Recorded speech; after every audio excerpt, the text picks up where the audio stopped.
My name is Isabella Moreno, and I live in Brighton, Massachusetts. I am a pretty straightforward person who believes in standing up for myself, especially when someone crosses the line. I've always been known for being calm and composed, but I have a fierce side that no one sees until I decide to show it. I had been in a long-term relationship with a guy who seemed charming at first, but turned out to be manipulative and emotionally abusive. He was the kind of guy who would twist words, gaslight me, and make me feel like I was crazy. Deep down, I knew I deserved better. When he went away for college, we tried to maintain a long-distance relationship, but I started noticing things I didn't like. He would disappear for hours and come back acting shady. I'd find strange messages on his phone and catch him in little lies. The worst moment was when I realized he was cheating on me. That was the final straw. I felt betrayed, angry, and just tired of being played. But I didn't want a loud, messy breakup full of tears and shouting. I wanted to make him regret what he did. I wanted him to feel haunted by what he had lost. So I started planning. I spent months secretly gathering proof. I paid close attention to every detail. I noted the names of girls he followed, the locations he visited using Snapchat's Snap Map.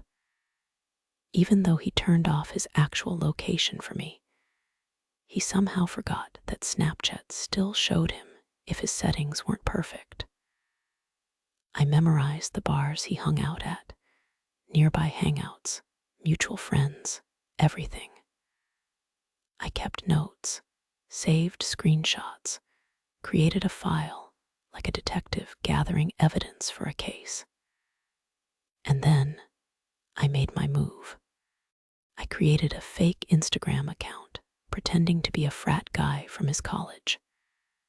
I crafted a fake persona, a random guy with no real ties, just someone who supposedly had proof that my ex was cheating.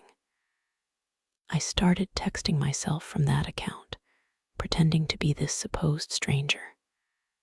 I sent messages like, "Hey, I have proof your boyfriend's cheating on you."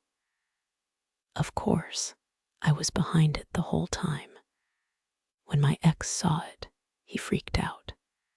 Immediately, he told me to block the account, stop replying, and to forget about it. He was panicked, terrified. I played innocent, acting confused and hurt, as if I didn't know what was going on. That was just the beginning. I then sent myself a detailed long message from the fake account, listing everything I'd secretly collected. I named the bar he liked to go to, the girls he followed, and even the specific places I'd seen him at that no stranger should have known about. It was all fictional, but it looked real. I made sure he believed he was being stalked or followed or maybe even targeted. He spiraled completely out of control. Eventually, he started confessing everything: the cheating, the lies, the manipulations. He even went to campus police, convinced someone was after him, maybe a stalker or someone else trying to ruin him. The best part is, nobody ever found me, and nothing ever came of it. I stayed hidden in the shadows, enjoying his panic from afar.